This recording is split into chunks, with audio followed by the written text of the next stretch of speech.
Assalamualaikum warahmatullahi wabarakatuh. Saya Alfian Aditya Rampagoa dengan NIM 1261022022225. Di sini saya akan menganalisis pasal KHI dan KHS dari buku 4, yaitu cakupan akuntansi syariah untuk memenuhi ujian akhir semester studi KHI dan KHS. Baik, yang pertama di sini pisau analisisnya merupakan pasal dari KHS itu sendiri, undang-undang positif, pengadilan agama, Al-Quran, ulama fikih, lalu realita di masyarakat. Baik, yang pertama saya akan membacakan pasalnya. Saya mengambil pasal 740, yaitu yang berbunyi dalam ayat 1, pengakuan investasi pada efek harus mengklasifikasi efek pada saat perolehan. Dan ayat yang kedua, efek dapat diklasifikasi menjadi A. Efek yang dimiliki hingga jatuh tempo, B. Efek yang diperdagangkan, dan yang terakhir, efek yang tersedia untuk dijual. Dan selanjutnya, undang-undang yang terkait saya akan mengambil dari Undang-Undang Nomor 8 tahun 1995,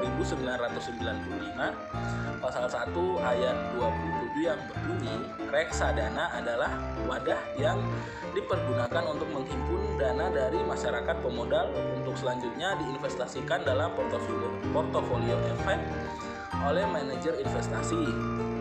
Dan pasal 1 ayat 28, transaksi bursa adalah kontrak yang dibuat oleh anggota bursa efek sesuai dengan persyaratan yang ditentukan oleh bursa efek mengenai jual beli efek, pinjam meminjam efek, atau kontrak lain mengenai efek atau harga efek. Maka di sini putusan pengadilan agama dalam beberapa putusan dan peraturan terhadap investasi pada efek, yakni efek syariah mencakup saham syariah, obligasi syariah, reksadana syariah, kontrak investasi kolektif efek beragun aset atau KIK EBA syariah, dan surat berharga lainnya yang sesuai dengan prinsip-prinsip syariah. Maka dalam ayat Al-Quran yang berkaitan pada pasal ini, yaitu Quran Surat An-Nisa ayat 9 yang berbunyi, dan hendaklah takut kepada Allah orang-orang yang sekiranya mereka meninggalkan keturunan yang lemah di belakang mereka, yang mereka khawatir terhadap kesejahteraannya. Oleh sebab itu, hendaklah mereka bertakwa kepada Allah dan hendaklah mereka berbicara dengan tutur kata yang benar. Nah, pada ayat ini dijelaskan bahwa kita harus khawatir meninggalkan generasi yang lemah, utamanya lemah secara finansial.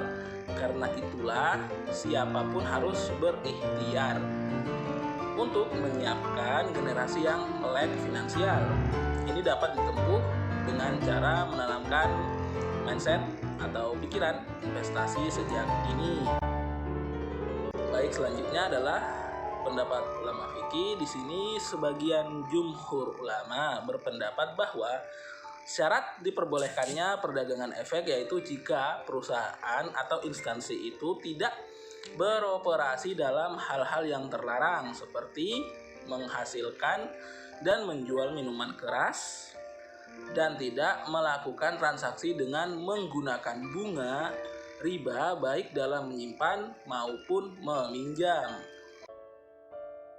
Oke, selanjutnya di dalam realita di masyarakat sendiri, sebagian besar masyarakat belum begitu memahami secara mendalam mengenai produk investasi pada efek syariah berupa reksadana atau saham dan obligasi syariah.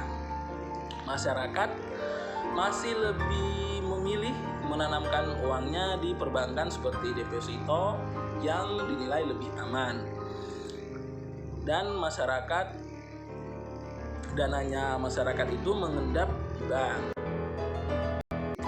Oke, jadi Pada intinya menurut saya reksadana adalah wadah untuk menghimpun dana masyarakat yang dikelola oleh badan hukum yang bernama manajer investasi untuk kemudian diinvestasikan ke dalam surat berharga seperti saham, obligasi, dan instrumen pasar uang.